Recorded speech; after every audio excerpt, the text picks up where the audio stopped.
Hi, so I thought I would just share something with you that I was thinking about. One of those one thoughts leads to another thoughts things. And it has to do with the whole cult mentality and brainwashing and so forth in family dynamics. So I was, for some reason, I don't know why, thinking about Kylo Ren in Star Wars.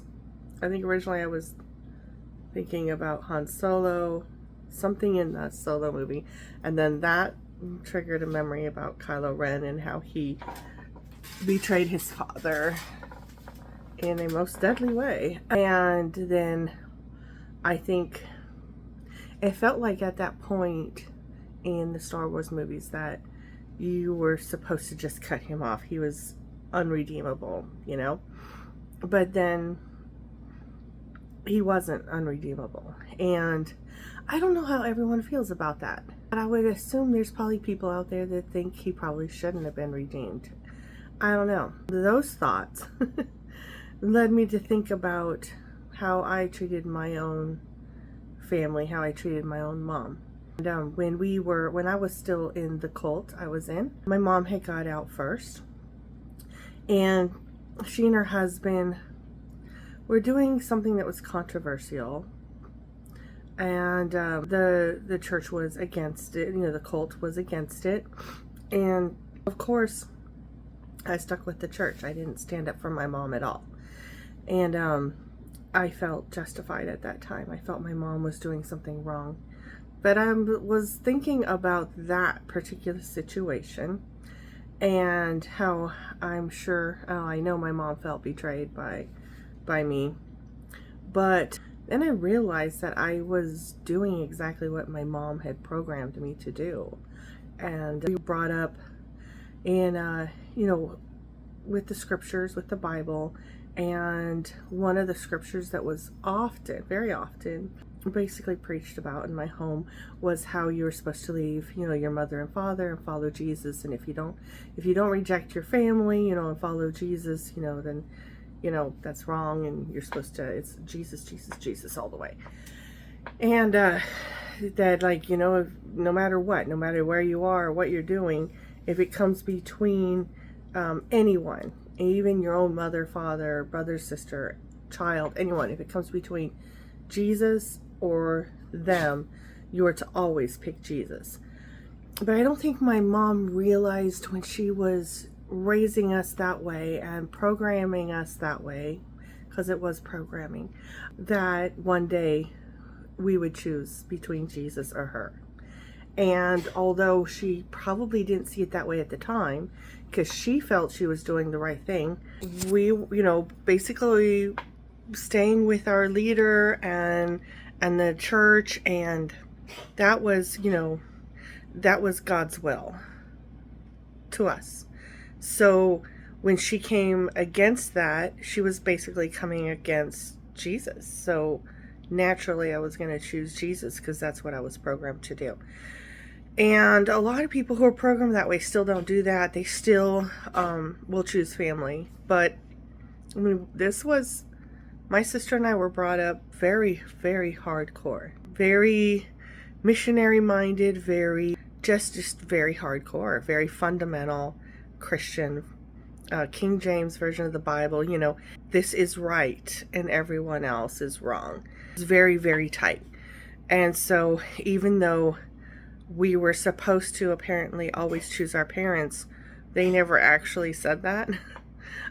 It's not funny, but they never actually said that. It was, I think, implied, because we were often just isolated and it was just them and us, and they were always right, everyone else was always wrong. But the teaching was consistent in certain ways. It was always taught, follow Jesus no matter what, reject everything and everyone else, even your family. So it was ingrained, that was ingrained in my head. So it wasn't a difficult decision when it came between what I saw as Jesus or my mom. So it was Jesus.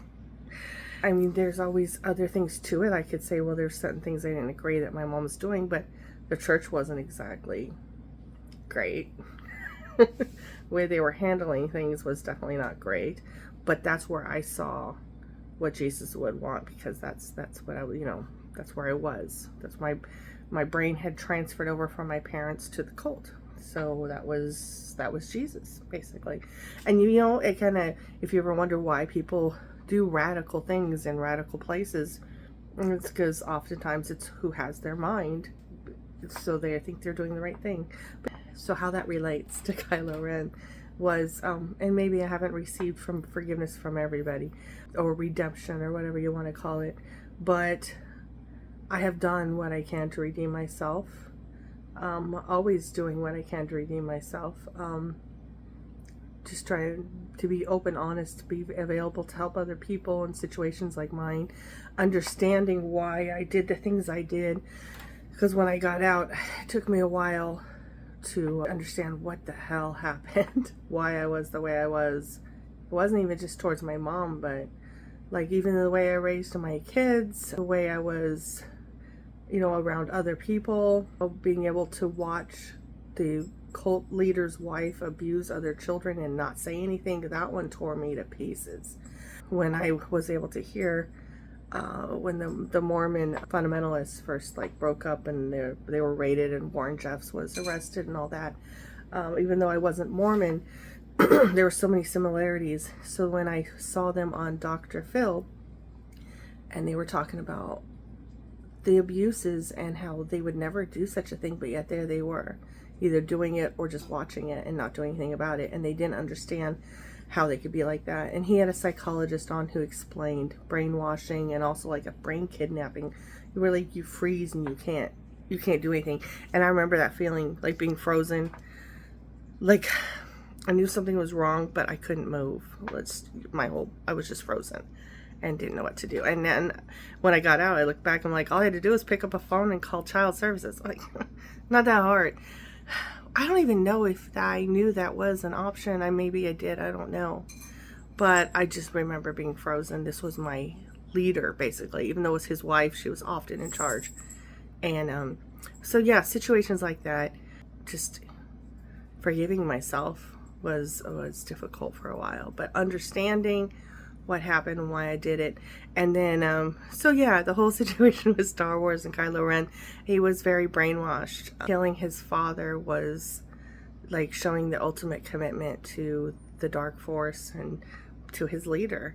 Horrible, but I think forgivable. And it's really, really sad to say that. I mean, I didn't kill anybody, thankfully. I always believed like I would never do something like that. And I see these cults where they do stuff like that. And I used to kind of have that chip on my shoulder where I'm like, oh, I would never do that. But, I don't know. I don't know that for sure. I don't know that I would never do that. I mean, I obviously hope I would have never done that. The things that I did do, like watching that lady beat those kids, I would have never done that. And there I was, frozen, not doing anything about it. So I can't say that I would have never. I really don't know. I just hope, but that's over. Thank goodness. It's very over. And recovery takes a while, but you gotta be patient with yourself. But yeah, sometimes when you see others, you think they might be unredeemable, but maybe they're not. Maybe they are. I don't know.